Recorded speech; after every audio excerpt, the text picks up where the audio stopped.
isa din ba sa paborito mong pansit is yung sotanghon na klase ng pansit. So ang gagawin natin is magluluto tayo ng sotanghon gisado and imimix natin yung egg noodles na meron dito. So ito yung gagamitan nating sotanghon and canton or egg noodles na to. So meron tayo dito Good Life na sotanghon and meron tayong egg noodles from Good Life din. Dahil nga sotanghon niya, lalagyan natin ng atsuete. So ibababad lang natin sa mainit para makuha natin yung atsuete na kailangan natin. And naka-ready na din yung mga ingredients na kailangan natin. So meron tayong sibuyas bawang. Igigisa natin to sa ating meat. Ating meat natin na gagamitin. And meron din tayong carrots and cabbage. Maglalagay din tayo nito. So meron tayong bell pepper and dapat kasi yung puting sibuyas para hindi ganun katapang. Pero wala tayong puting sibuyas so red onion yung gagamitin natin. Let's go, let's cook, and habang i-saute natin to, ipababad muna natin dito yung ating sotanghon na noodles.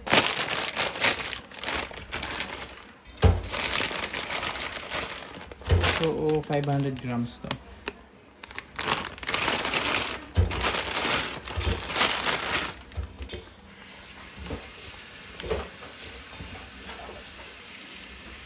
Para itong bihon na crystal clear yan.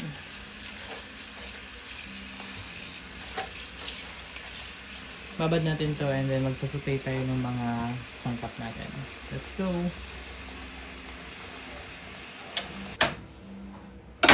Yan, hindi kasya kasi nagluto tayo ito ng menudo. Yan. So maglalagay tayo ng oil.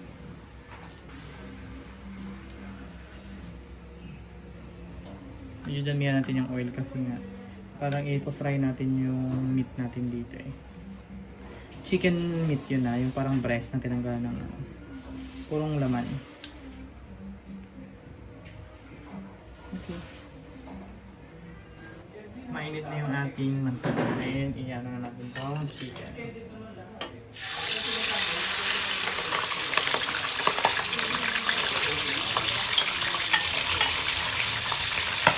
Ow! Mainit na.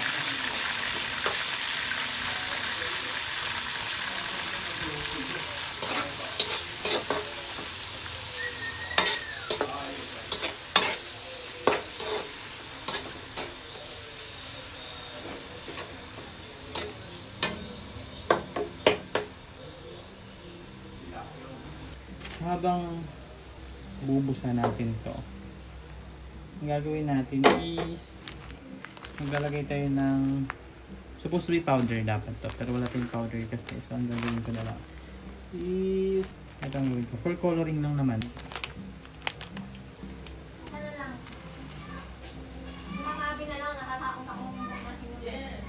Ilalagay natin to ng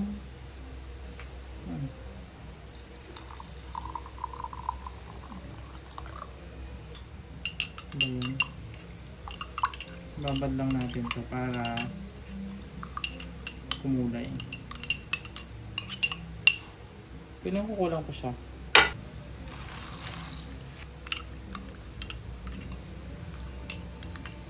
Takpan natin para kumulay. Ang dami kong mantika.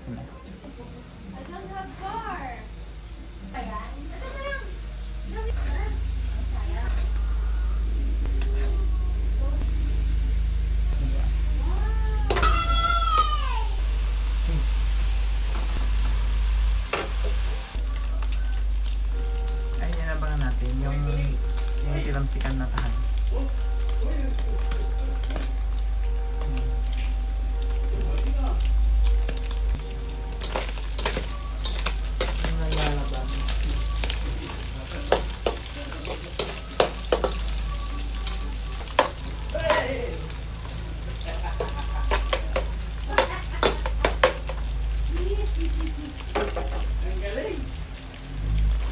Ayan, so nakuha na natin yung ganyan texture. Set aside natin to. Dito lang tubo sa ano.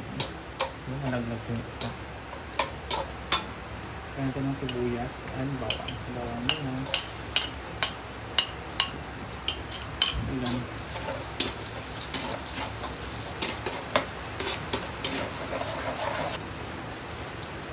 Ayan, pag medyo brown na yung bawang, lagay na natin ito.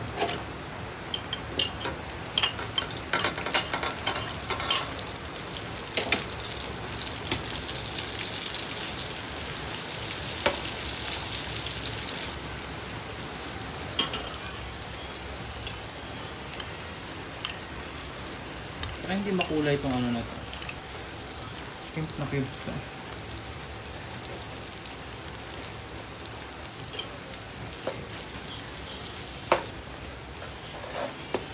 Mas malasa kasi ang ano ng shrimp eh.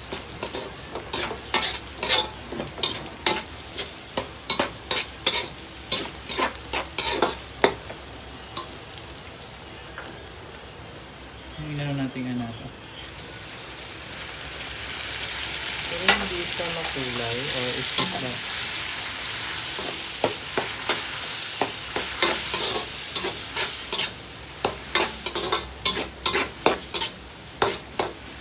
Kaya talaga mas okay yung powder kasi mas makulay yun. Okay. Ganun na natin.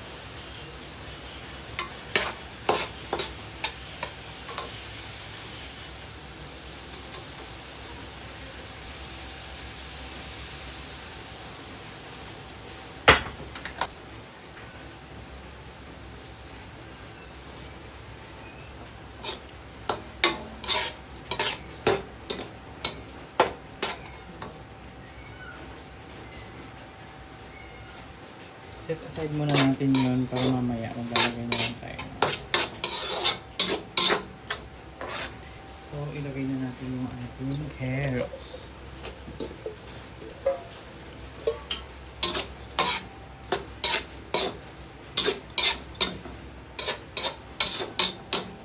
Takpan natin. This side naman, ito yung ating sotanghon na binabantin. Ito yung difference niya sa bihon. Ito kasi parang clear, crystal clear yung noodles niya, unlike dun sa bihon na merang manilaw yung ayun, malambot lang to. Ayun, mga nakita kong ganito sa YouTube lang din. Ang ginawa naman niya, mainit na tubig ang ginawa niya. Pero ito kasi since nahaluan ko siya ng kanton, hindi ko na siya iano sa mainit kasi nga medyo mabababad pa siya ng konti.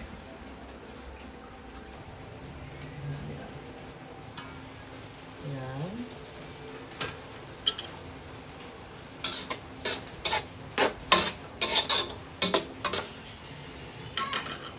Lagay tayo ng toyo.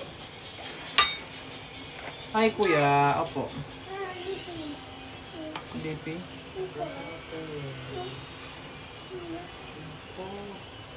Okay, 1/2 cup.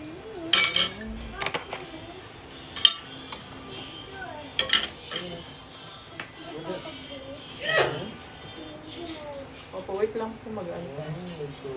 Oh no, what happened? Saan? Magic. Oh, sa wifi. And konting salt.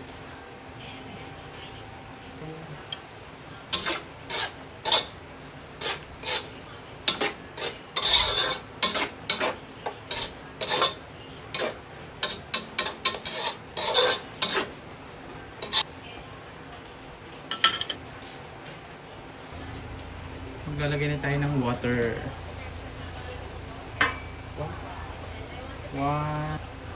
1 cup, 2 cup, 4 cups muna ng mainit na tubig. So mainit na tubig yung ginamit ko.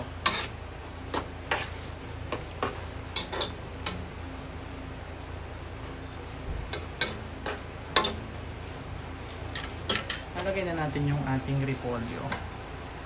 Kumulay naman pala yung atswete.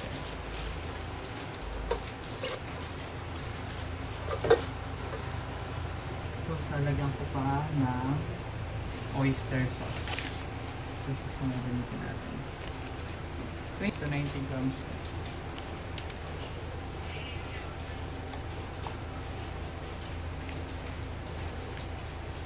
Lagyan natin.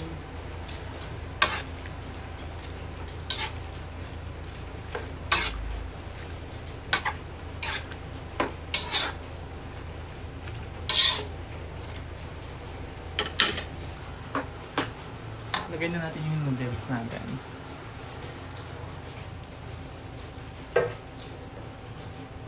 And same yung canton. Kumain na natin pero haluin muna natin itong ating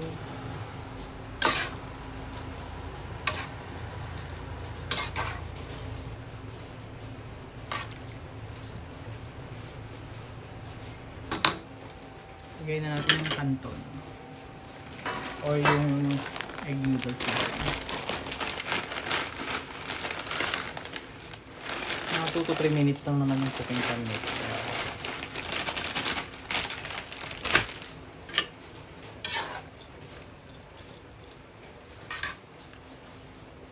Ito ang mahirap sa pancit. Ang paghahalo ng ganito. Diba? Kailangan mahalo mo siya ng malala. Kasi pag hindi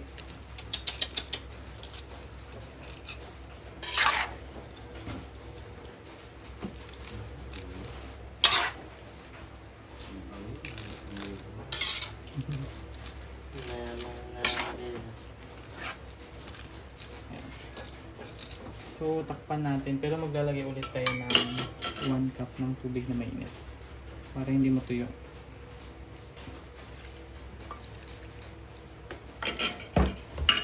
Mabilis na naman i-adjust yung last niya eh. Mga 1 minute or 2. Dahil nakalimutan kong ilagay ito, sabihin natin para masama dun sa masama dun sa paglasa. Kalimutan ko, dapat kayo na ko pa nilagay ito yung lalim natin. Ayan. Kung tumatanda ka na talaga, nasa 30 ka na, makakalimutin ka na.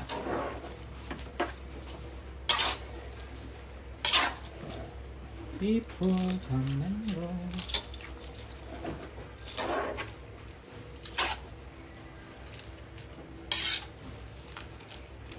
So easy. Buti nakita ko pa ito, nakalimutan ko. Kasi ito.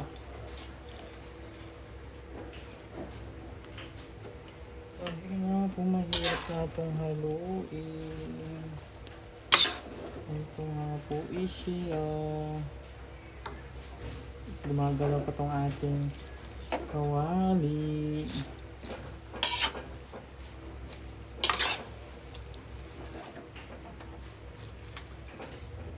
Kailangan mahalo ito. Nakailalim kasi.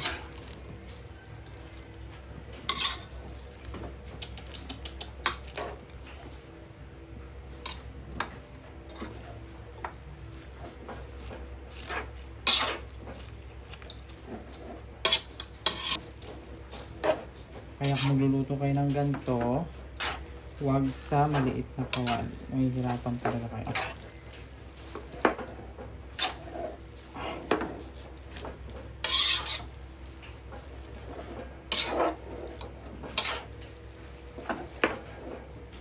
Teka lang, ganito.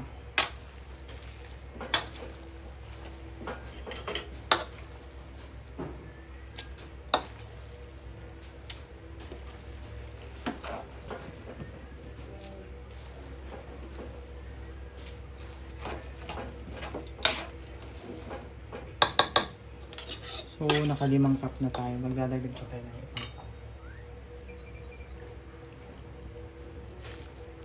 Kasi nga natutuyo siya.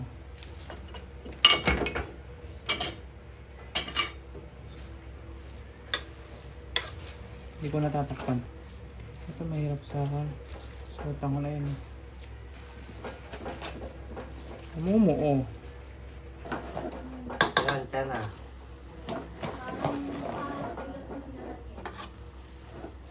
Okay, taste test. Okay. Titingnan natin yung pinaka Anton. Okay. Ito na to.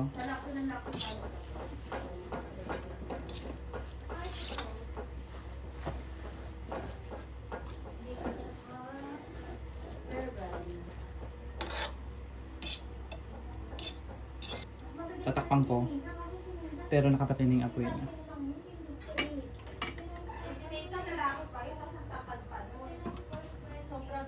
Luto na ang ating sotanghon canton na gisado. Tikman natin kung okay na siya. Kasi nga, Wala, sarado. Wala yung may-ari. Wala po dito. Nag-iba na po ng address. Tapos na po yung ano. luto na yung ating canton. Wala na po And yung yung may-ari. sotanghon is luto na talaga. Ano?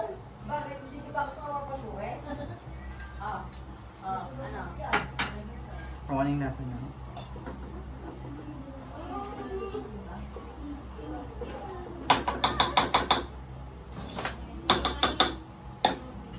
And ito na siya. Okay.